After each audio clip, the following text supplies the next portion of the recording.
Bienvenidos a La Torá Responde. ¿Cómo están ustedes? Esperando que se encuentren muy bien. Ya estamos compartiendo con todos a través de Kol Shaddai en YouTube. Muchas gracias por estar del otro lado, por esperarnos y, como siempre, compartir este tiempo de preguntas y respuestas acerca de la Biblia. Damos gracias al Creador por la nueva oportunidad que nos permite de poder estar al aire con todos ustedes y compartir este espacio de análisis bíblico, de reflexión, de estudio, de enseñanza.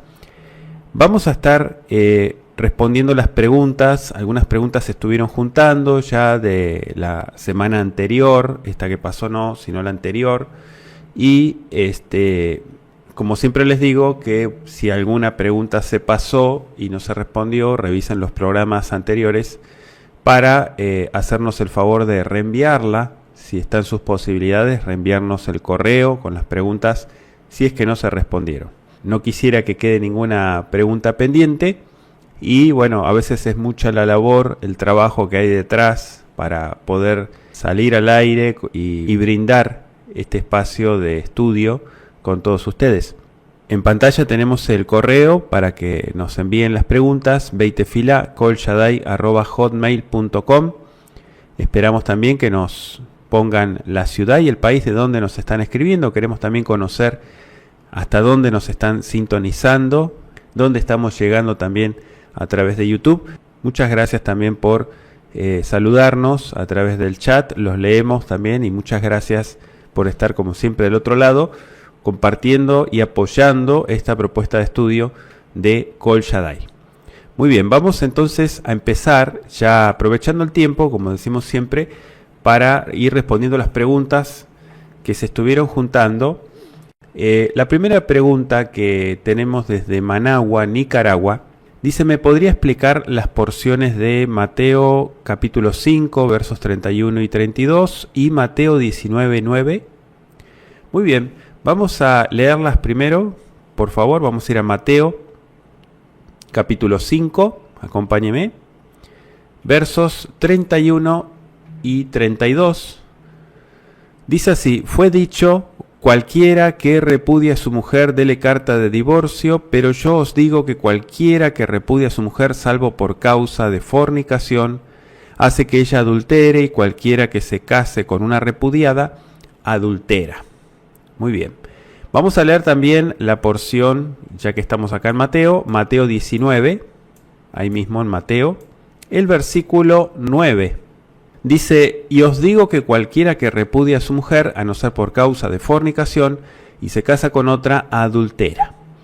Muy bien, muy interesante esta porción porque en primer lugar nos tenemos que enfocar qué es lo que Yeshua está compartiendo, enseñando acerca de un tema que hoy en día es muy común, es el tema del divorcio. Recuerde que esto fue escrito hace 2000 años atrás, ¿no? Entonces, él lo que está enfatizando en estas dos porciones que acabo de leer es que aunque la Torá, vamos a decir, y las leyes y lo establecido en esa época, en la época en que fue dada la instrucción, permitía el divorcio, ¿sí? Se permitía. Pero lo que él está estableciendo en realidad es un valor más elevado. Básicamente él lo que está diciendo es que divorciarse, excepto por casos extremos, inmoralidad sexual, casarse con otra persona es cometer adulterio, dice. ¿Por qué dice esto? Lo que pasa es que él lo que le está dando el valor que la gente no le estaba dando, porque en esa época, él lo está criticando en realidad, porque aunque estaba aprobado, los hombres se divorciaban de sus esposas por cualquier motivo. Escúchelo muy bien, cualquier motivo. ¿Sí? No casos extremos. Cualquier excusa se divorciaban. Entonces, él lo que establece, excepto como él aclara ahí, causa de fornicación, es decir, inmoralidad sexual, relaciones sexuales ilícitas, ese divorcio y ese nuevo matrimonio constituye un adulterio. Eso es lo que está diciendo. Vamos a explicarlo un poquito mejor. Él lo que está diciendo es que en realidad el matrimonio es una unión sagrada, pero duradera. No un contrato que pueda romperse fácilmente por cualquier tontería o por cualquier detalle, como sí sucedía. Tanto Mateo 5 como Mateo 19 es lo que está sugiriendo, ¿sí? Entonces, por ejemplo, en Mateo 19, los fariseos le preguntan a Mashiach acerca del divorcio, de alguna manera buscando provocarlo, ¿sí? Para que contradiga lo que estaba establecido en la Torá. La Torá permitía el divorcio, pero él lo que enfatiza es que en realidad la unión del matrimonio ha perdido el valor que realmente tiene que tener. Entonces él lo que está afirmando, repito, es que el matrimonio es una unión sagrada y por lo tanto debe ser duradera. O sea que se debe de cuidar, eso es lo que está diciendo. Entonces, inmoralidades sexuales, adulterio, fornicación, cualquier formas de relaciones sexuales ilícitas, desde luego que rompe el contrato si no hay restauración. Y en realidad él lo que está diciendo, el plan original, o sea que la Torá permita este tipo de situaciones, no te da la excusa para decir ante cualquier detalle, rompo, ¿no?, mi compromiso. Entonces, por eso es que él lo pone en comparación y dice que ese nuevo matrimonio constituye un adulterio. O sea, el que se casa con un divorciado comete adulterio. ¿Por qué? Y porque ya lo hemos explicado en los temas de familia. ¿Cuál es la relación original? Y yo sé que esto mucha gente entra en conflicto, ¿no? Porque dice, bueno, yo con esta persona, yo rompí relación, pues no tiene nada que ver conmigo. Exacto, ante lo legal, usted puede decir un montón de cosas. Pero en el plan original del Creador, no está supuesto a que esto suceda así. O sea, la unión matrimonial no está organizada, planeada y destinada para que se rompa. Si se rompe la relación, que el Eterno no lo permita, eso obviamente es por falla de ambos o falla de uno de los dos, ¿sí? Pero él lo que está aclarando es que en realidad el plan original es que se le debe dar el verdadero valor y respeto que tiene. No como en esa época que los hombres se divorciaban por cualquier tontería, ¿sí? Incluso si no le gustaba la comida, se divorciaba.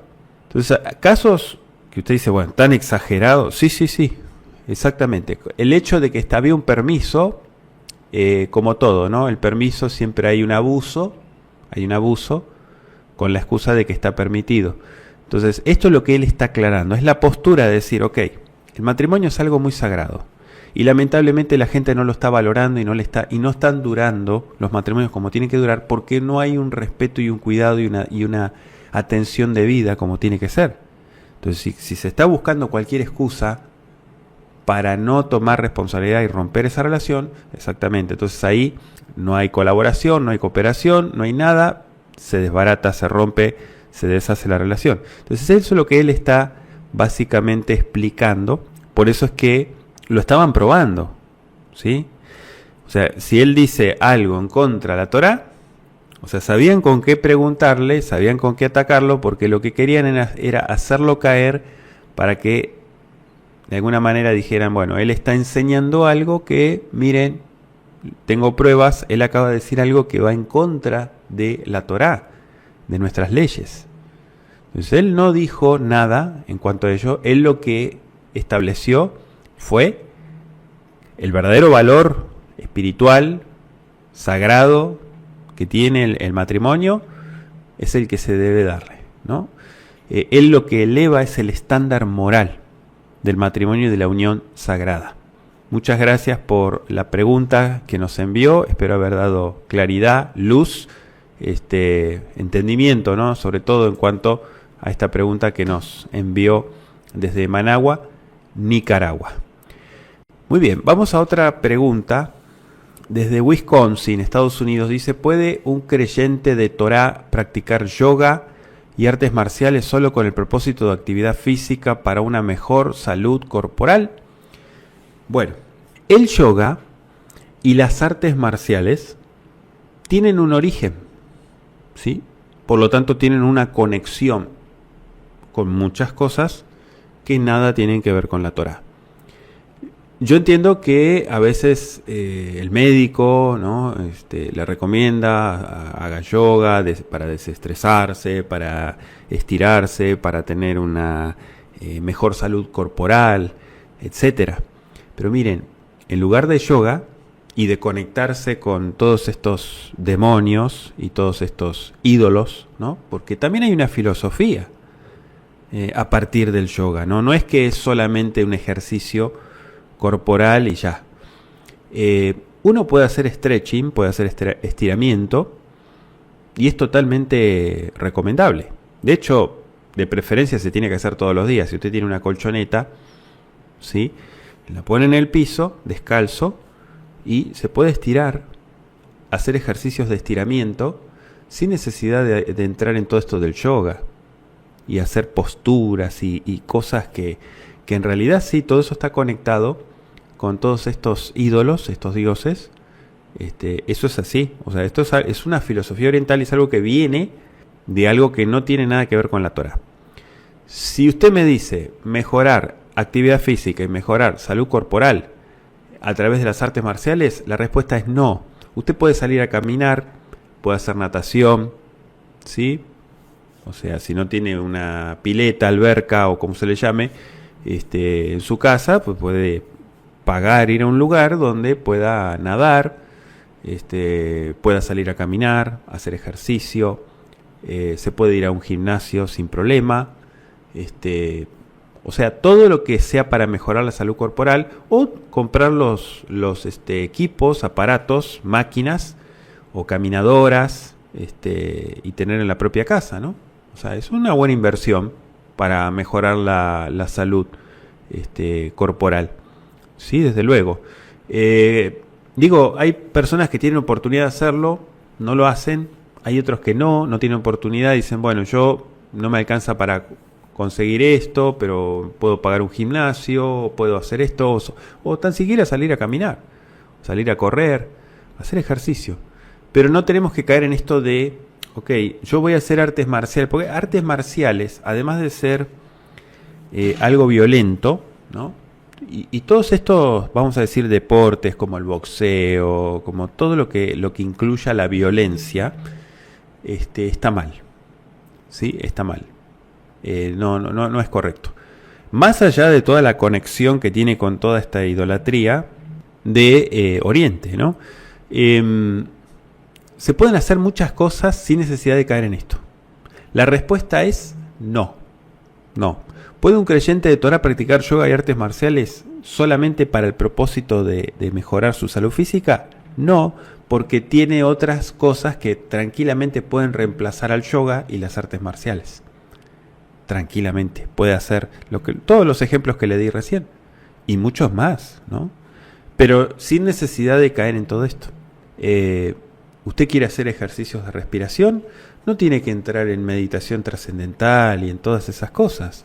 Usted puede hacer ejercicios de respiración, que son muy recomendables, hacer estiramiento, hacer relajación, hacer actividad física, caminar, hacer algún ejercicios de fuerza también, ¿no? Levantar algo pesado, poco a poco ir incrementando.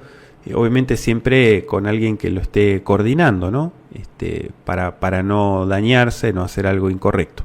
Entonces sí es importante, todo eso se puede hacer sin necesidad de caer en el yoga y las artes marciales. ¿Sí? Muy importante esto. Así que muchas gracias por la pregunta que nos envían desde Wisconsin, Estados Unidos. Otra pregunta también que nos mandan desde Wisconsin, Estados Unidos, dice: ¿cómo observaron los discípulos de Yeshua al Mesías? ¿Como Elohim revelado o como un enviado de Elohim? Creo que las dos cosas. Primero, tenemos que decir que cuando él se manifestó y empezaron a seguirle, la primera reacción fue como un enviado de Elohim. Porque algunos decían, este es un profeta, este es...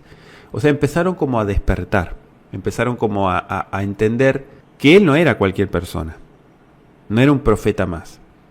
Y después de ver las obras, de ver muchas cosas, porque esto fueron años, la respuesta sería como Elohim mismo revelado. Ellos, los discípulos de Yeshua, bueno, no solo los discípulos, sino toda la gente que lo seguía, tenía más que claro que él es Elohim.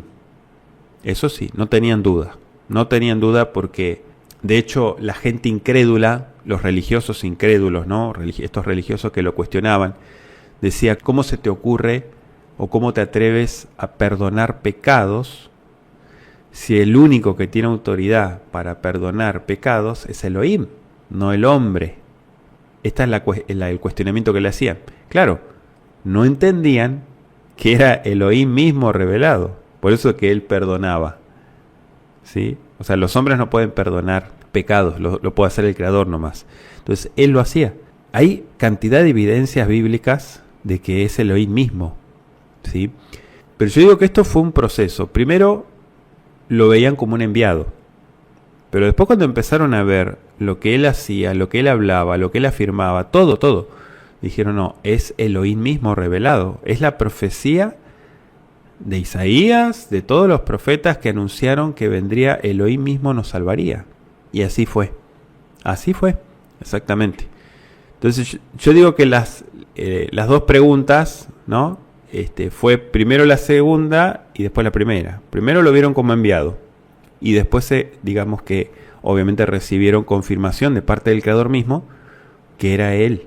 Él se había revelado, el Creador mismo, Elohim. Es muy interesante entender eso y es tan apasionante, ¿no? Ver cómo en el plano físico el Creador, el Poderoso, habitó, como dice el Brihadashá, la plenitud de la deidad habitó corporalmente en él.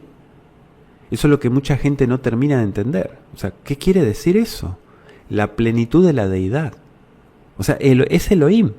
No era un hombre común y corriente. No era como los profetas, vamos a decir, ¿no? Que los profetas eran mortales, engendrados de hombre y mujer, ¿sí?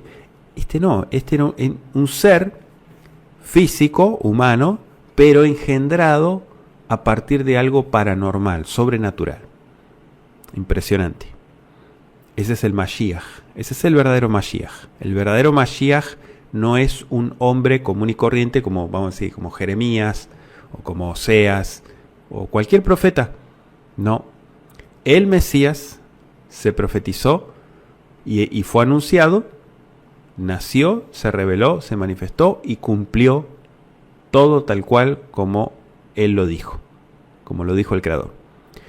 Muy bien, muchas gracias por la pregunta que nos enviaron desde Wisconsin. Otra preguntita más que nos mandan desde Wisconsin, Estados Unidos. Dice, ¿cuál es el motivo por el cual no se ve su rostro en sus enseñanzas? Yo creo que varios motivos. Como bien ya saben ustedes, yo estoy en contra de muchas actitudes que la misma gente toma y una de ellas es la idolatría. ¿Por qué digo esto? La idolatría. Normalmente en los canales de YouTube o estos canales donde sale la persona, ¿no? Uno la puede ver, dice, bueno, eso es lo más correcto, sí.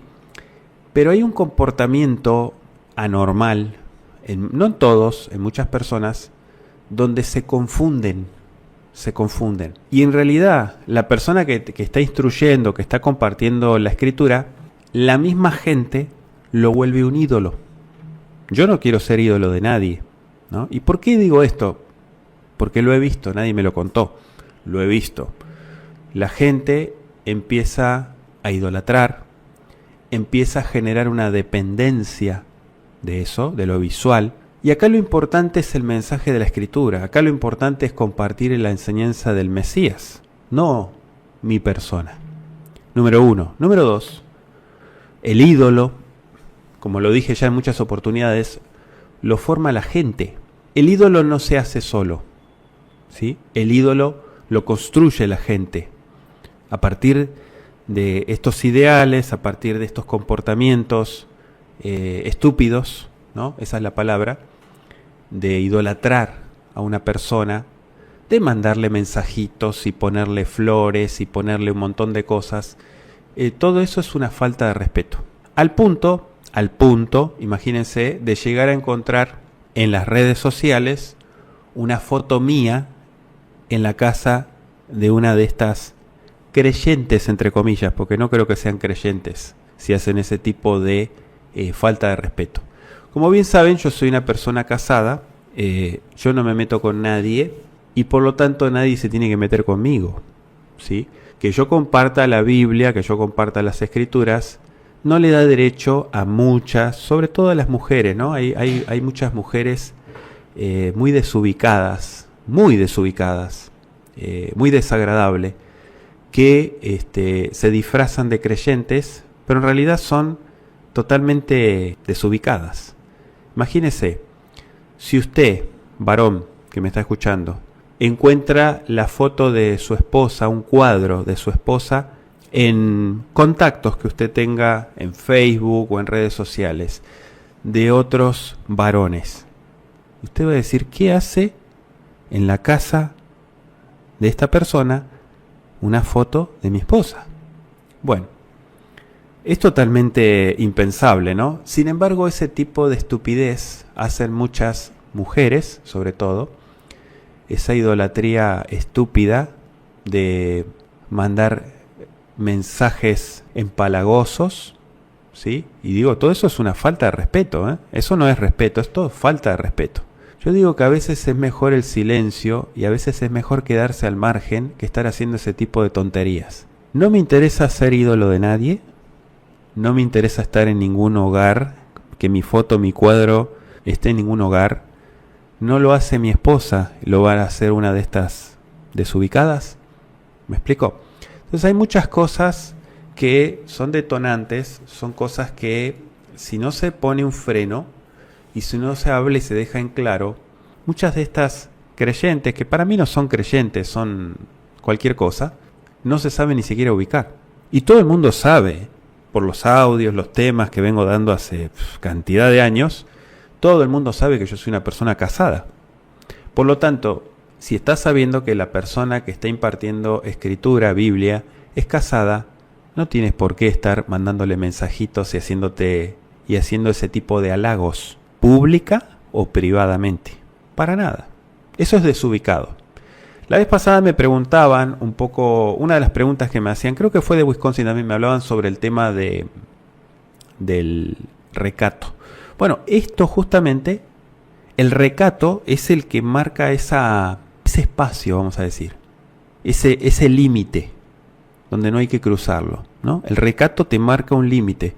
Si la otra persona es casada, no tienes por qué estar mandándole mensajes o haciendo este tipo de cosas, ¿no? Poniendo una foto de que no es que él es el moré, no es que él es el maestro, él es el que enseña Biblia, entonces yo lo aprecio muchísimo. Digo, no lo hacen ni con sus esposos y me ponen la foto mía. O sea, eso es totalmente descarado, desubicado. Entonces, no hay un respeto. Y en el mundo creyente de toda esta gente que no viene de la Torá, pues en realidad ni siquiera guarda Torá, si no, no haría eso. La gente que verdaderamente guarda Torá no se presta para eso, se sabe ubicar. Y digamos, las mujeres hablan con las mujeres y los hombres hablan con los hombres. Esto es así, es clarísimo. No hay que aclararlo, ¿sí? Tiene que haber un límite, tiene que haber un respeto. Si no se enseña eso, o sea, es un desastre. Uno critica a los cristianos, ¿no? A los evangélicos, que son un desastre también, pero en la Torá o gente que viene a todo esto sigue haciendo lo mismo, ¿no? Entonces, todo eso es detestable. En el caso de los videos, yo creo que el efecto que produce la palabra es lo más importante y que la obra la haga el creador. Acá no es importante si sale mi cara o no sale mi cara. No va a ser menos espiritual la enseñanza si no está mi cara. Creo que eso son todas tonterías que a veces la gente se replantea o argumenta erróneamente, ¿no? Básicamente la respuesta es porque estoy en contra de la idolatría. Entonces yo no doy chance ni alimento ningún tipo de idolatría. Cualquier tipo de actitud que vaya en contra de esto se corta directamente. Es así. Entonces hay que ser claros y hay que ser firmes en esto, porque a veces si no se aclaran las cosas, esto se presta para confusión, ¿no? Entonces no te confundas. Que estés estudiando en una comunidad Biblia, nadie te dio tanta confianza para hacer lo que estás haciendo. Entonces, si no te autodisciplinas, si no te pones límites, si no respetas los límites, alguien siempre te lo va a venir a decir, es así. Alguien te va a poner en tu lugar. Yo, por ejemplo, estoy muy en desacuerdo, ¿no? Con todo este tipo de actitudes. Y no es una sola vez, muchas veces. Entonces, básicamente es eso. O sea, hay que tener bien en claro que acá lo importante es poner en alto el mensaje de la Biblia, el mensaje del Mesías, del Creador, y nada más. Y que la obra la hace Él. No la hago yo no soy nadie. Yo simplemente soy alguien que comparte estudios, nada más. Por eso que ustedes me van a escuchar a mí que yo estoy en contra de todos los títulos, ¿eh? Yo todo eso de los títulos, para mí es repugnante. No me gusta para nada. Todos estos personajes que se autonombran, se autoimponen títulos, que Roé, que Nabí, que patriarca, que profeta, que no sé qué. No, todo eso es un circo. Todo eso no sirve. Todo eso perece completamente. Entonces, acá lo importante es compartir el mensaje de la Escritura y que la obra la haga el Creador.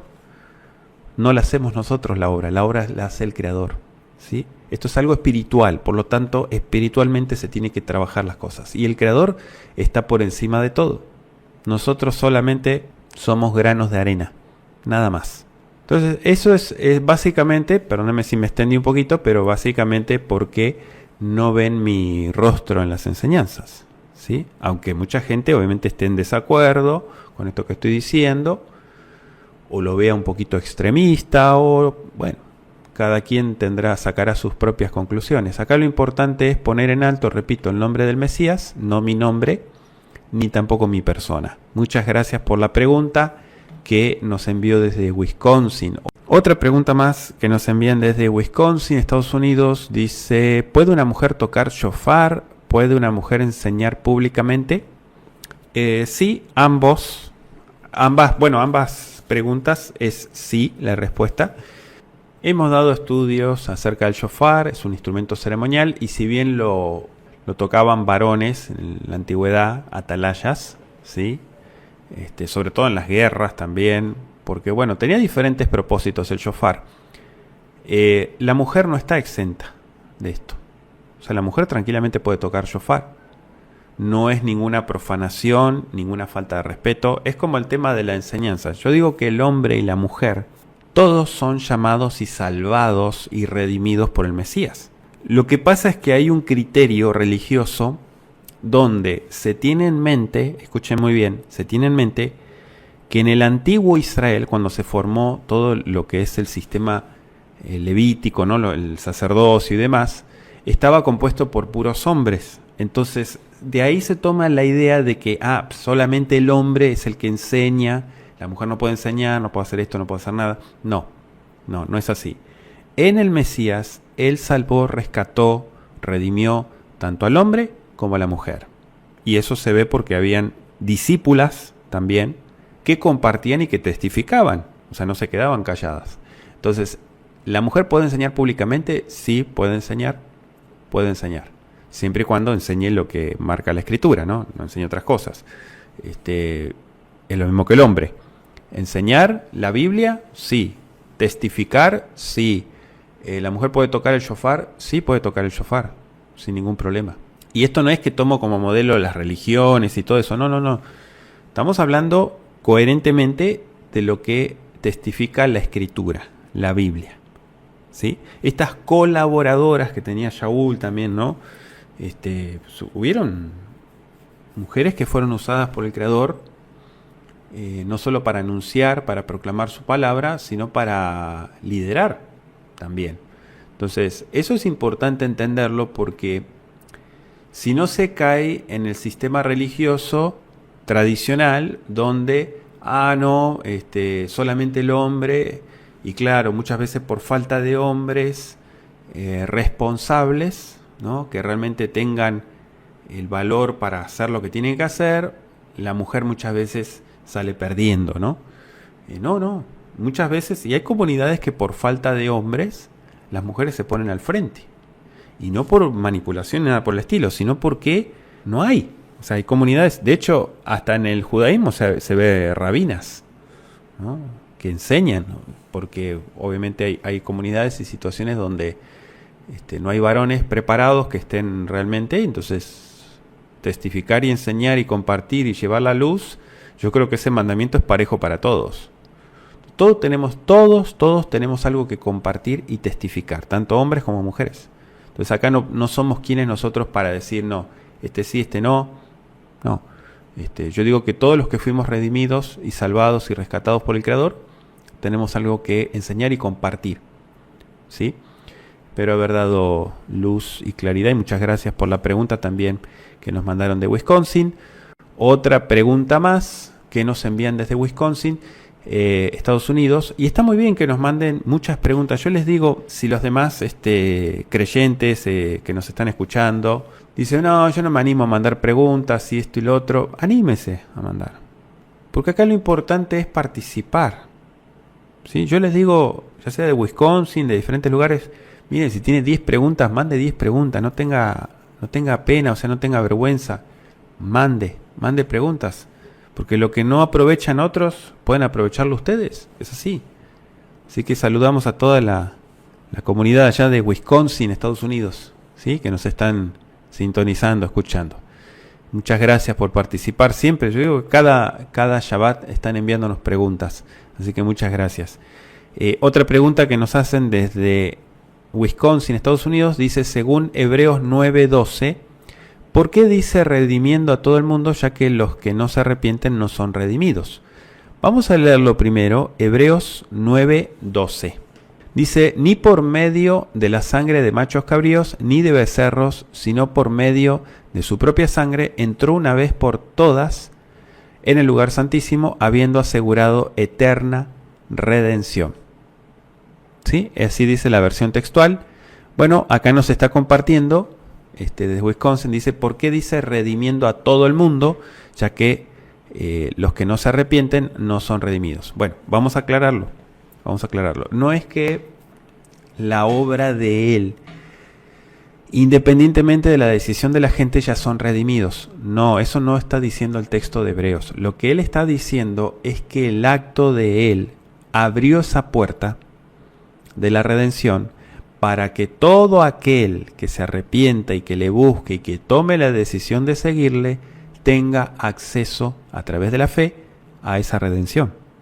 Obviamente, hablamos de arrepentimiento, hablamos de morir a la vieja persona, nacer de nuevo, ya saben, ¿no? O sea, esto no es, lo que él está diciendo acá en esta carta de los Hebreos es que esto no es limitado a una época, a un grupo determinado de personas, y los demás quedan totalmente afuera. No, esto es algo general, ¿sí? A todo el mundo, pero con la condición, todos sabemos que tiene que haber arrepentimiento, que tiene que haber restauración, que tiene que haber aceptación, fe, creer, etcétera, ¿no? Todo lo que ya sabemos.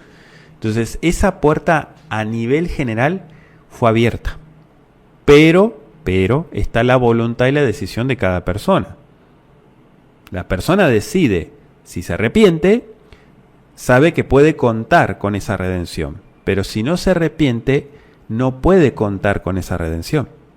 Esto es claro, ¿sí? Es clarísimo. O sea, no es que el redimir a todo el mundo quiere decir, independientemente de lo que haga o no haga la persona, ya fueron salvados. No dice eso. No está hablando así. Está hablando que la invitación es para todos. Que todos no la acepten, eso ya es otra cosa. Por eso está la voluntad de la persona, O sea, el Eterno hizo su parte, pero después cada persona tiene que hacer su parte, su porcentaje, su voluntad, su cooperación, etc. Si no, no hay redención. Muchas gracias por la pregunta que nos envió.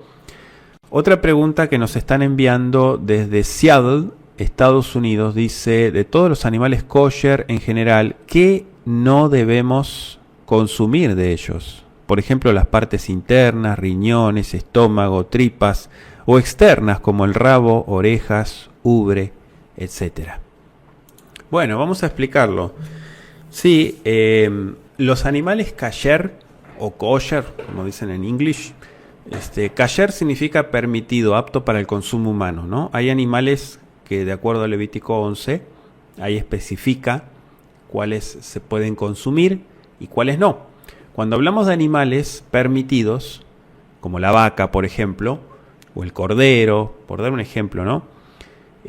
Se pueden consumir todas las partes, ya sea entrañas, se pueden consumir. Lo que no se puede consumir son 3 cosas: la sangre, ¿sí? Eso está prohibido. El sebo, o sea, la grasa. Si uno come un pedazo de carne y tiene un poquitito de grasa, no es que, estoy en pecado si como ese pedacito de grasa, porque la grasa también, además de darle el sabor a la comida, a la carne, no está mal que pequeñas porciones de grasa uno consuma. No está mal y no incurre en ninguna falta. Lo que no se puede consumir es todo el sebo que rodea los órganos vitales, como el hígado y todo eso, ¿no? Y el nervio ciático tampoco se puede consumir, ¿sí? Pero si usted me dice el estómago o la panza, como le dicen acá en México, allá en Argentina le decimos mondongo, sí se puede consumir. Se puede consumir la lengua, se puede consumir los riñones, las tripas o los chinchulines, o no sé cómo le llaman, no recuerdo acá cómo le llaman, que es el intestino. Obviamente todo eso se limpia, se cayeriza, como tiene que ser, y se puede consumir. Partes internas como partes externas también se pueden consumir. Solamente no se debe consumir la sangre, el nervio ciático, ni tampoco la grasa o el sebo que esté alrededor de las partes de estos órganos, ¿sí? Pero el hígado se puede comer siempre y cuando, miren, la cocción sea completa. Yo sé que culturalmente pues, hay mucha gente que dice: no, yo como la carne término medio, la cocción, eso está mal. O sea, la carne no puede estar rosada, no puede desprender sangre, tiene que estar muy bien cocida, ¿sí? Eso sí está terminantemente prohibido: consumir sangre, consumir el sebo, la grasa o el nervio ciático. El resto, todo lo que usted me está diciendo acá, sí se puede comer sin problema. El cerebro, la cabeza, todo se puede consumir. Obviamente cayerizado, ¿no? Pues estamos hablando de la limpieza y de todo como tiene que ser. En cuanto a lo que es aprovechando el pollo, ¿sí? El pollo, por ejemplo, es lo mismo, ¿no? Todo lo que es entrañas se puede consumir, las alas se pueden consumir, pechuga, pata, muslo, todo se puede consumir, ¿sí? Sin problema. Siempre y cuando no se consuma la carne cruda, que no esté bien cocida. Si usted está comiendo pollo asado, por ejemplo, y está comiendo y de repente mira que ahí pegado al hueso ya se ve rosado, se ve la sangre, pues eso está mal. No consuma eso, porque además de agarrarse una enfermedad tremenda, está violando la Torá, ¿no? Entonces, ¿se puede consumir todos estos animales kosher? Sí. Solamente no sangre, no sebo, no grasa y no nervio ciático. El resto se puede consumir. Mucha gente enseña de que esto sí, esto no, esto sí, esto no. ¿Por qué? Porque están confundidos y lo asocian a las partes que consumían los sacerdotes en el santuario. Pero lo que consumían los sacerdotes no tiene nada que ver con el consumo en general del pueblo, vamos a decir, ¿no? Que no sé, el sacerdote decía solamente la espaldilla o solamente el pecho lo consumirá con su familia. Eso era algo que solamente se practicaba dentro del santuario y cuando se hacían los sacrificios, ¿sí? Pero si usted me habla en términos generales, consumo, hoy en día, consumo de animales kosher, ¿sabemos cuáles son los animales permitidos? Bien, todo se puede consumir, ya sea entrañas, siempre y cuando todo esté bien cocido, se puede consumir. Y hay países que utilizan todo esto, también hacen sopas, ¿no? y lo consumen sin problema, siempre y cuando no nervio ciático, no grasa, no sangre. Esas son las 3 cosas que están prohibidas de los animales kosher. Muchas gracias por la pregunta que nos envió desde Seattle. Otra pregunta más, también desde Seattle, de Estados Unidos, dice: en la pasada administración de Shavuot hubo una gráfica de la menorá con velas de cera. ¿Hay alguna diferencia entre el aceite de olivo y velas? ¿Se puede hacer con velas? Sí, se puede hacer con velas, sin problema. No hay diferencia. Hay gente que opta por decir, no, yo me siento mejor, me da más paz hacer un kiddush con una menorá con aceite de olivo, comprar las mechas y hacer todo porque me da como, se parece a la menorá que usaban en el santuario. Bueno, hago la aclaración. El encendido de las luces en el kiddush de Shabbat o de las fiestas no tiene nada que ver con lo que se hacía en el santuario. ¿Correcto? O sea que usted puede encender 2 candelabros, o si no tiene candelabros, puede hasta poner un platito con 2 velas, sin problema, como cuando se corta la luz, sin problema. Porque hay gente que no tiene. Entonces se puede hacer humildemente también así. No es que tiene que ser un candelabro de plata y de oro pues hay gente que tiene opciones, lo puede hacer, pero a lo que voy, si no nos desenfocamos y no damos en el objetivo, ¿tiene que ser una menorá?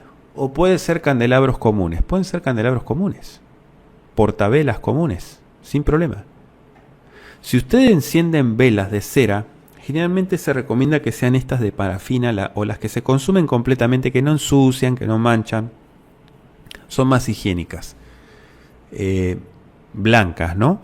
O sea, las velas, las que se usan, las color claro, color hueso. Esas se pueden usar. Velas de color negras, rojas, esas que se usan que usan los brujos, no, eso no. ¿Sí? Porque cuando decimos velas, hay gente que le da terror, dice, no, yo sé que las velas las usan la gente que está en el ocultismo. No. Las velas de colores, no. Las velas comunes sí se pueden encender sin problema, como así también pueden encender lámparas con aceite de olivo. Las dos son totalmente válidas, porque al fin de cuentas, el objetivo no es la vela, la cera o el aceite de olivo. El objetivo es encender la luminaria y la representación que tiene de la distinción. Vein Kodesh Ulehol está escrito en Levítico 10:10. ¿Sí? Para hacer una distinción, Abdil Vein Kodesh Ulehol. ¿Sí? Separar o distinguir entre lo que es sagrado y lo profano. Entonces, el día de Shabbat o la fiesta, simbólicamente, porque eso no está establecido en la Biblia, pero simbólicamente se hace esa distinción a través de las luces, del encendido de las luminarias festivas. ¿Sí? Eso obviamente se hace previo al comienzo de la fiesta, ¿no? Un ejemplo: si en la hora local donde usted se encuentra, no sé, el Shabbat empieza a las 6:18, un ejemplo, entonces ustedes 6:15 ya pueden hacer el encendido de las luminarias. ¿Sí? Lo hacen antes, no lo hacen después. Antes de que empiece el día, si ustedes saben, el día va a empezar, la puesta del sol completamente es a las 6:18. Entonces, antes de las 6:18 ustedes se encienden. Y perfectamente puede estar encendida, después la apagan, no se vayan a dormir con eso encendido porque puede ocurrir un accidente, ¿no? Entonces, eso es importante. Se puede hacer con velas, sin problema, o con aceite de olivo. Así que muchas gracias por la pregunta que nos envió desde Seattle, Estados Unidos. Muy bien, otra pregunta que nos están haciendo desde Seattle, Estados Unidos. Dice, según Marcos 6:4, en todas partes se honra a un profeta, menos en su tierra, entre sus familiares y en su propia casa. ¿Podría explicar un poco acerca de un profeta? ¿A quién se refiere? Bien, vamos a leer Marcos capítulo 6, verso 4. Por favor, acompáñeme. Marcos 6, Versículo 4 dice, y Yahshua les decía, no hay profeta sin honra sino en su tierra, y entre sus parientes y en su casa. Bueno, ¿de qué está hablando Mashiach? En contexto, lo que entendemos acá es que está hablando del rechazo que él tuvo en, digamos, en su aldea natal, ¿no? En Nazaret, de donde él era. Esto es importante entenderlo porque él está afirmando que un profeta, en este caso un líder, vamos a decir, alguien que está exponiendo la palabra, no es honrado en su propia tierra, entre sus familiares y en su propia casa. Claro, esto significa que aunque un profeta pueda ser reconocido, pueda ser valorado en otros lugares, muchas veces enfrenta incredulidad, enfrenta rechazo en su entorno más cercano. O sea que la frase se refiere a la dificultad que tienen estos líderes, vamos a decir, y por extensión, cualquier persona, ¿no?, que tenga un mensaje o un talento especial para ser aceptados y valorados por aquellos que los conocen íntimamente. Muchas veces cuando alguien conoce íntimamente a alguien o lo conoce desde su infancia y demás, tiende por naturaleza a desvalorar. En el contexto de Marcos 6, Yahshua está hablando de los habitantes de Nazaret, es decir, su ciudad natal, como decíamos, donde la gente conocía muy bien a su familia, lo conocía a él desde niño, ¿no? Entonces ellos se escandalizaban de sus enseñanzas y no podían creer que este hombre que ellos vieron crecer, al que consideraban igual que ellos, pudiera ser un profeta enviado por Yahweh, ¿no? Entonces esa incredulidad, esa falta de fe que hubo en Nazaret impidió que Yahshua realizara muchos milagros. Y sí, los milagros muchas veces suceden a partir de la fe. Cuando no hay fe, no hay milagro. Digamos que la frase o el refrán, ¿no?, como diríamos, nadie es profeta en su tierra o en su propia tierra, es un dicho muy popular que refleja la experiencia, ¿no?, que muchos profetas como tal sufrieron a lo largo de la historia. Es que el problema es que se mezcla el conocer a la persona desde su infancia y decir que por el hecho de que yo lo conozco, sé que él era un carpintero, ¿no?, que él no es el enviado de Elohim. Entonces yo lo veo con otros ojos. Entonces muchas veces ese tipo de prejuicio, porque esa es la palabra, prejuicio e incredulidad, limita.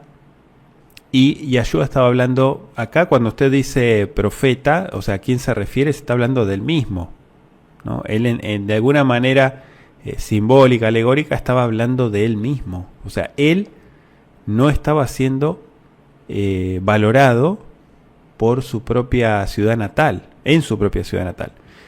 Entonces, la gente lo conocía desde su infancia, lo vio crecer, y obviamente eso es como que no, yo no acepto esto, ¿no?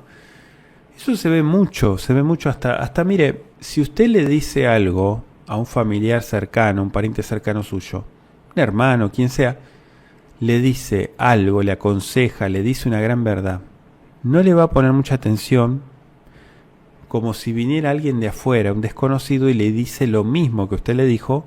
No, le dijo una gran verdad. ¿Por qué es eso? ¿Por qué sucede eso? Porque existe algo que se llama prejuicio. Entonces, cuando alguien conoce a la persona, tiende a desvalorar lo que viene, cuando debería ser al revés, ¿no?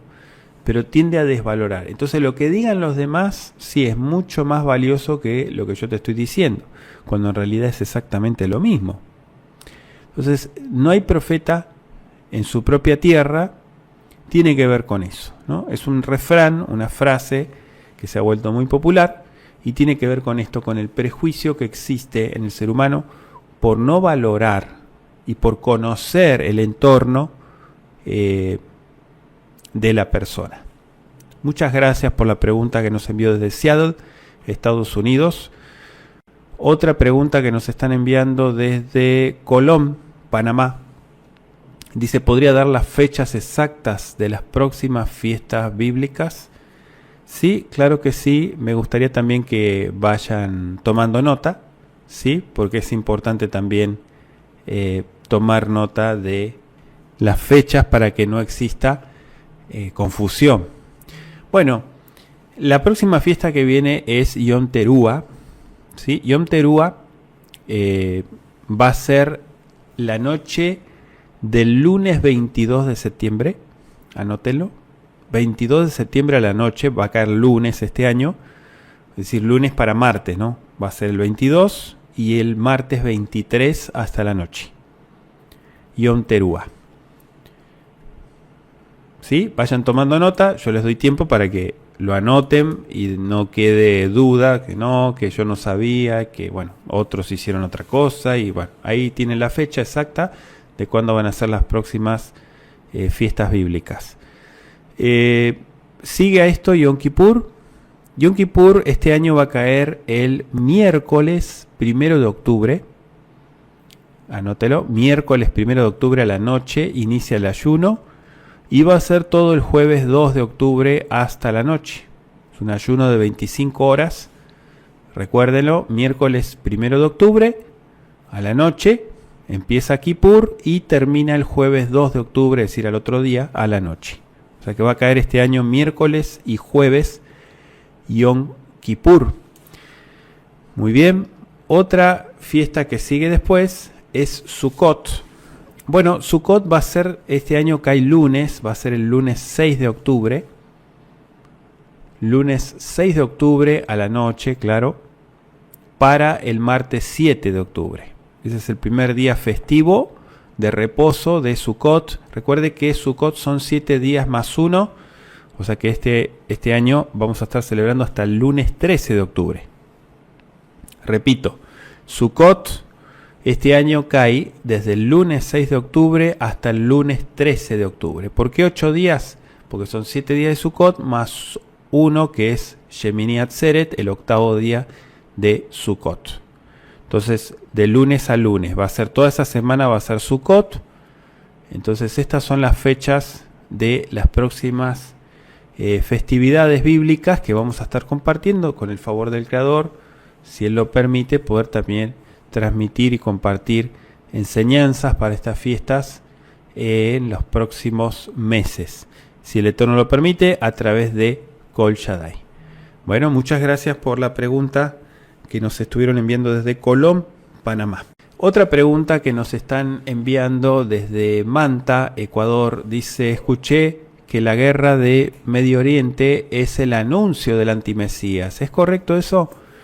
No es correcto, no es correcto. Esto, miren, todo lo que está sucediendo en Medio Oriente, las cosas están muy tensas. Las crisis y conflictos en Medio Oriente siempre han existido hace miles de años. Esto es una lucha que no ha cesado, ha estado siempre. Muchas veces se han calmado un poco las aguas, pero en realidad la tensión y el conflicto ha estado siempre. Lo cierto es que, bueno, mucha gente aprovecha este tipo de eventos, como otros eventos más, para propagandear y para hacer falsos anuncios. Por ejemplo, que el antimesías ya está, que ya estamos atravesando el apocalipsis, que ya estamos en la gran tribulación, que bla, bla, bla. En fin, todo esto es una especie de marketing. Tengan cuidado porque la internet, si bien es una herramienta para brindar información, lamentablemente mucha gente está desinformando, es decir, que está utilizando este tipo de noticias y eventos como para propagandear todo esto del antimesías, que ya está, que bueno, que en realidad todo lo que esta gente quiere es reunir, ¿sí?, suscriptores, gente que mire.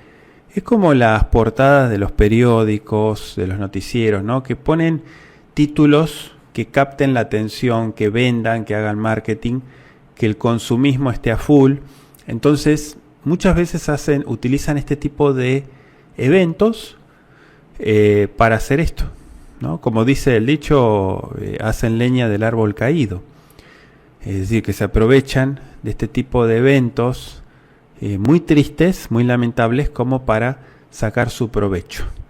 Una cosa es informar, una cosa es compartir una información importante, precisa, y otra cosa es tirar el anzuelo y tirar un montón de tonterías, decir un montón de cosas para captar la atención del público, ¿sí? Cuidado con esto, porque hay muchas cosas que se dicen, que Gog, Magog, que bueno, que ya esto está acá, esto está allá, y un montón de profecías que se están cumpliendo, otras ya se cumplieron, y bueno, hay de todo. Tengan cuidado, acá lo importante, miren, es que ustedes conozcan la profecía bíblica, que ustedes realmente conozcan que hay eventos, tiempos previos al anuncio o digamos al levantamiento del antimesías, que sí está pronosticado en las escrituras, pero que previamente tienen que suceder muchos otros eventos. Acuérdense que sellos, trompetas, hay muchas cosas que también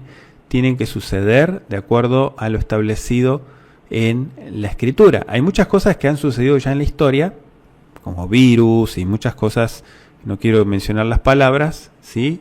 Pero ustedes saben a qué me refiero, donde ocurrieron parcialmente muchas muertes, pero estas cosas siempre han estado. No es algo nuevo, no es algo, digamos, que esté marcando un rango o un calibre tan grande como el que maneja la Biblia, la profecía bíblica. Entonces, cuidado con esto, ¿sí? Es cierto que este tipo de situaciones va desencadenando otras peores, es decir, que no arreglan las cosas, sino que las están empeorando, pero no al punto de llegar a hacer este tipo de afirmaciones. Tengan mucho cuidado con lo que están escuchando, ¿sí? Tomen lo bueno, desechen lo malo, no crean todo lo que se dice, hay muchas cosas que están muy maquilladas, y sobre todo la gente que está en los medios la utiliza para propagandear y para captar la atención del público, porque al fin de cuentas eso es lo que quieren. Muy bien, muchas gracias por la pregunta que nos enviaron desde Manta, Ecuador. Otra pregunta que nos están enviando desde Oregon, Estados Unidos, dice: ¿las clases de Biblia para hombres son por medio de YouTube o es en forma privada? No, por YouTube lo que estamos haciendo es anunciar. De hecho hay un spot que hemos subido a YouTube invitando a todos aquellos que quieran ser parte de estas clases de Biblia para hombres, ¿sí? Para varones. No, es en forma privada, sería. Nosotros compartimos un enlace privado donde compartimos todos los martes una clase de 2 horas en la noche, ¿sí? Un grupo ya bastante numeroso que estamos compartiendo todos los martes, se está poniendo muy interesante, diferentes temas compartimos. Y bueno, aprovecho para invitar también, bueno, acá nos están preguntando desde Oregon acerca de estas clases. Si usted, varón, es responsable, digo responsable en el sentido de que tome compromiso con estas clases y venga, ¿sí? No solamente diga que va a estudiar y no se presente, sino que venga, participe, a eso me refiero. Desde ya está invitado, cordialmente invitado. ¿Cómo hacerlo? Bueno, escríbanos un correo, a este mismo correo que ponemos en pantalla, beitefila@hotmail.com. Nos pueden mandar un correo, nos escribe y nos explica: mire, yo quiero ser parte de la clase de Biblia para hombres, le escribo de tal ciudad, de tal país. ¿Por qué mencionar eso importante? Porque hay diferencia de horario. Entonces, por ejemplo, si usted nos escribe de Europa está como 6, 7 u 8 horas adelante. Entonces, no creo que usted se levante a las 3 de la mañana a recibir la clase de Biblia, ¿no? O sea, porque hay diferencia de horario. O si usted está en la hora Pacífico, recuerde que va a ser antes, no, va a ser en la tarde, no en la noche. Entonces, tal vez esté trabajando. Entonces, es cuestión de coordinar y que a usted le convenga el horario para poder participar de estas clases. Muy interesante, que estamos compartiendo con muchos varones aquí en Kol Shaddai, ¿sí? Todos los martes en la noche, y es en forma privada, claro. Nosotros manejamos un grupo donde les compartimos el enlace y pueden accesar los miembros, digamos, los que son parte de estas clases, ¿sí? Es una clase para hombres, para varones. Así que bueno, varones que me están escuchando o que están escribiendo ahí en el chat, si quieren unirse, no pidan informes ahí por el chat, escríbanos un correo formalmente como tiene que ser, ¿no? Nos escriben un correo electrónico y nosotros les estaremos respondiendo a la brevedad para incorporarlos en esta labor, en este grupo de estudio bíblico que tenemos los martes. ¿Sí? Es una gran propuesta donde estamos compartiendo muchos temas a manera de discipulado, pero también estamos extendiéndonos a otras ramas de estudio también. Así que bueno, los invitamos y los esperamos desde luego para que nos escriban. Muchas gracias por esta pregunta que nos mandaron desde Oregon.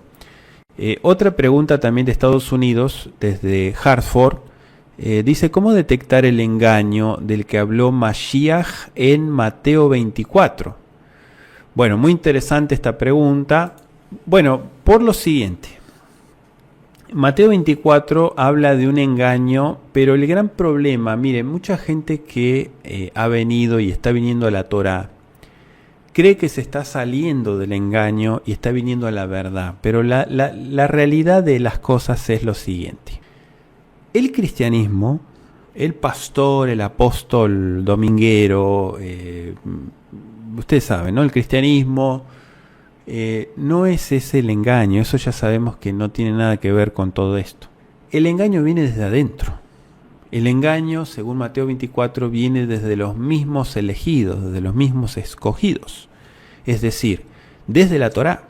Por eso hay que tener discernimiento y mucho cuidado. Mashiach advierte sobre el engaño que vendrá al final de los tiempos, ¿sí? Y se van a levantar muchos falsos, de hecho ya están, muchos falsos profetas, es decir, gente que se autoproclama profeta o nabí, ¿sí? Que es lo mismo. Es decir, líderes religiosos, líderes sectarios que están afirmando un montón de cosas, que están haciendo un montón de cosas para engañar, para manipular, incluso a los elegidos. Bien, la pregunta que nos están haciendo es: ¿cómo detectar el engaño de esto que habló Mashiach en Mateo 24? Nos están preguntando. Bueno, hay varios puntos que me gustaría destacarlos, y ustedes tomen nota también.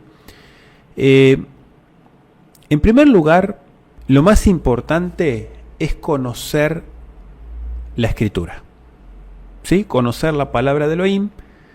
Y digo que el primer factor por el cual mucha gente está embaucada, está engañada, está manipulada y cegada a la vez, es porque no estudia las Escrituras. Lo único que está buscando es meterse en una congregación, ser parte de un sistema religioso y bueno, ahí mantenerse, pasar los años y estar entretenido en eso, pero no conocer la palabra.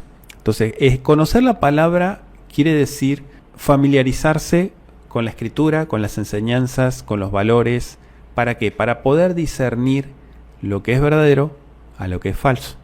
O sea, yo no le puedo decir a usted que se va a dar cuenta o que va a discernir si usted no conoce la Escritura o la conoce parcialmente. ¿Sí? Si usted conoce ligeramente la Biblia, la palabra, o tiene una enseñanza muy vaga de la Escritura, entonces usted está corriendo un riesgo muy grave, y es el de que puede que esté siendo engañado, ¿sí? Por desconocer la palabra. Entonces el factor número uno es la palabra. Yahshua advirtió, y hay que prestar mucha atención a todo este tipo de enseñanzas y señales de los últimos tiempos, apariencias, maquillajes, engaños, que todos estos líderes religiosos con talit, con barba, enseñando Torah, están engañando, están estafando a miles de personas. Independientemente de toda la estafa que se está haciendo, que eso, bueno, eso es algo que la persona es el interés de por medio que hay. Independientemente de eso, el enemigo se está llevando a muchos, ¿sí? A partir de las sectas y los movimientos religiosos, ¿sí? Esto es así, no vaya a pensar que el evangélico, el dominguero que predica el cristianismo es el engaño. No, esa gente ni siquiera Biblia predican otras cosas. Yo estoy hablando de dentro del pueblo de la Torá. De ahí viene el engaño. El engaño está ahí adentro. Por eso es que dice incluso a los elegidos. Entonces hay que tener mucho cuidado. Otro punto para tener en cuenta es no dejarse llevar por las emociones. ¿Sí? Las sensaciones, las emociones, la manipulación, el engaño y la confusión son producto muchas veces de apariencias o manipulaciones de las emociones de las personas. ¿Sí?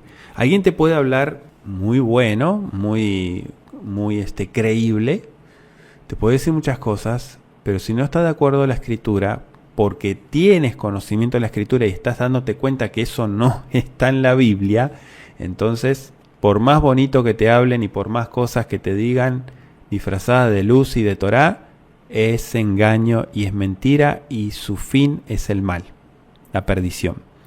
Entonces, cuidado con las manipulaciones. Hay algo importante y una diferencia que ya le he mencionado entre instruir y manipular, es decir, imponer. El que instruye, enseña, comparte la enseñanza, la información, el conocimiento, con la posibilidad de que la persona tenga la bendición de elegir y de decidir y de experimentar su crecimiento y su edificación espiritual. En cambio, la imposición es manipulación religiosa. En la imposición, yo te digo lo que tienes que hacer y no me cuestiones lo que te digo. Y si no haces lo que te digo, te condeno. ¿Sí? Esa es la manipulación, muy diferente de la instrucción. Una cosa es que uno sea instruido y el creyente tenga la libertad de decidir, algo que el Eterno respeta, y otra cosa es que yo decida por tu vida, que yo decida por lo que tienes que hacer, ¿no? Eso se llama manipulación, control, y eso está mal, ¿sí? Eso es decidir por la otra persona. Entonces, la manipulación siempre va de la mano de la imposición. Cuando se imponen las cosas, se amenaza a la gente, se le mete miedo, en fin, es horrible.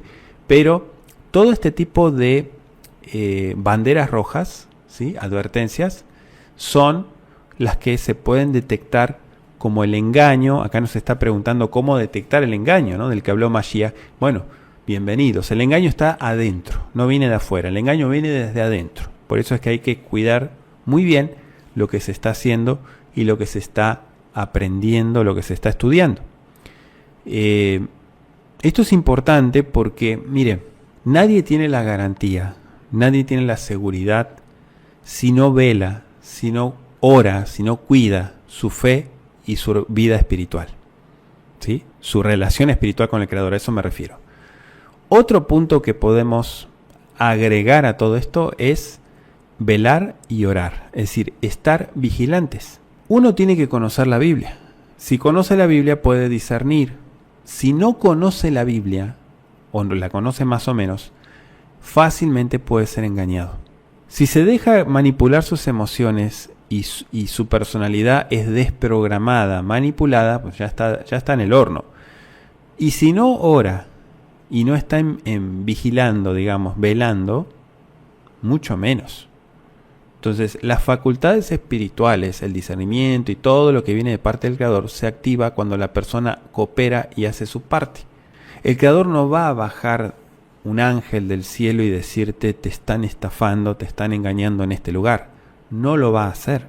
La persona tiene que tener el discernimiento necesario para darse cuenta y decir, ok, esta es la cuenta espiritual que hago y los resultados son buenos o son malos. Esta es mi decisión. Entonces, la decisión depende de las personas, no depende del líder sectario. Muchas gracias por la pregunta que nos estuvo mandando desde Hartford, Estados Unidos. Otra pregunta que nos están haciendo desde Málaga, España, dice, ¿qué Biblia me recomienda para estudiar que no tenga tantos errores?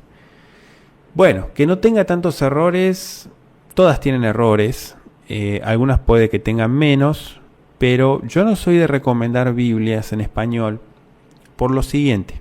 Cuando uno conoce la esencia y la riqueza del texto original del hebreo, es muy difícil que uno se incline por recomendar o por irse por una Biblia restaurada entre comillas, porque en realidad todo ese cuento de las Biblias restauradas es mentira. En realidad todo eso es un mercadeo, es un negocio que muchos mesiánicos están haciendo ya hace varios años, ¿sí? Una estafa que están haciendo para vender Biblias restauradas, que de restaurada no tienen nada, porque tienen los mismos errores que las Biblias cristianas. Simplemente algunos de ellos les cambiaron los nombres y la hacen pasar como restaurada. Yo no recomiendo ninguna de esas Biblias. Dentro de lo que son las Biblias cristianas, podría decirle de estudio, la Biblia de las Américas, versión de estudio, aunque es una Biblia protestante, pero digamos no hay ninguna Biblia, la Biblia textual también, esa cercana al hebreo, pero no hay Biblias 100% que sean literal, digamos, traducidas, ¿sí? Desde el hebreo, conservando la cultura bíblica. O están las Biblias de traducción judía, que tienen la ideología ortodoxa, o están las otras que tienen la ideología cristiana disfrazada de Torah, ¿no? Pero que no es tampoco lo correcto. Yo lo que sugiero es estudiar hebreo. Tal vez usted me diga, bueno, claro, usted recomienda eso porque usted enseña hebreo. No, usted puede estudiar hebreo con quien quiera. No tiene que estudiar hebreo en Kol Shaddai. Puede estudiar con quien quiera, siempre y cuando lo estudie. Si usted quiere estudiar en Kol Shaddai, estudie en Kol Shaddai. Si quiere estudiar en otro lado, estudie en otro lado. Pero que no le vendan cuentos de camino. Que estudie hebreo. Y que pueda sacar el mejor provecho. Eso es ahorrarse un montón de problemas en cuestiones de versiones y traducciones de la Biblia. Porque lamentablemente la Biblia, ha sido y es producto de mucha manipulación e ideología de hombre, ¿sí? Las traducciones es como la historia, según quien la cuenta. Entonces acá hay mucho de por medio que hay que tener cuidado. Yo digo, no les recomiendo ninguna Biblia como tal, recién les tiré un par de nombres, pero en sí yo no recomiendo ninguna de estas Biblias. Yo lo que sugiero, que es la puerta estrecha, estudiar hebreo. Es el camino angosto, pero el que te lleva a la verdad. La puerta ancha, el camino fácil, es el que te lleva al extravío y a la perdición. ¿Sí? Comprarte una Biblia restaurada, entre comillas, que de restaurada no tiene nada. Toda esta gente que ya hace de muchos años viene imprimiendo Biblias y vendiéndola y llenándose los bolsillos con toda esta estafa, desde luego que todo eso está prohibido. ¿Por qué prohibido? Porque primero y principal no tienen ningún derecho a hacer lo que están haciendo, y segundo, están lucrando con la escritura, ¿sí? Haciendo pasar una Biblia restaurada cuando esa gente ni siquiera hebreo sabe. Entonces hay que tener cuidado. Yo lo que sugiero es eso, ¿no? Estudiar hebreo, el camino angosto, el estrecho, el que cuesta más, es el que más se valora y el que tiene más fruto. El camino fácil, comprarte una Biblia restaurada, entre comillas, no te va a solucionar el problema. Porque vas a seguir sin saber hebreo y vas a seguir desconociendo un montón de verdades. No es la solución al problema. Lamentablemente muchas religiones hicieron desastre. El catolicismo, el cristianismo hicieron mucho desastre con las traducciones, más los idiomas, más muchos factores que no mejoraron la situación, la empeoraron. Entonces nos vemos en la obligación de defender las fuentes bíblicas. Por eso es que nosotros en Kol Shaddai tenemos esa inclinación por los textos hebreos, irnos a las fuentes, ¿no?, de la Biblia, no estar con traducciones de traducciones y versiones, porque eso es interminable y a la vez es mentira. Muchas gracias por la pregunta que nos envió desde Málaga, España. Muy bien, muchas gracias por acompañarnos. Hasta acá llegamos con todas las preguntas por el día de hoy y les agradezco como siempre por participar enviándonos sus preguntas, ¿sí?, haciendo posible también que podamos transmitir este espacio de estudio, de análisis bíblico. Así que bueno, cuídense mucho, no se vayan, quédense en sintonía de Kol Shaddai porque seguimos compartiendo más estudios. Hoy arrancamos un estudio especial, así que se va a poner interesante. Quédense en Kol Shaddai y en cuanto a lo que es La Torah Responde, nos reencontramos el próximo sábado. Muchas gracias por acompañarnos y hasta la próxima.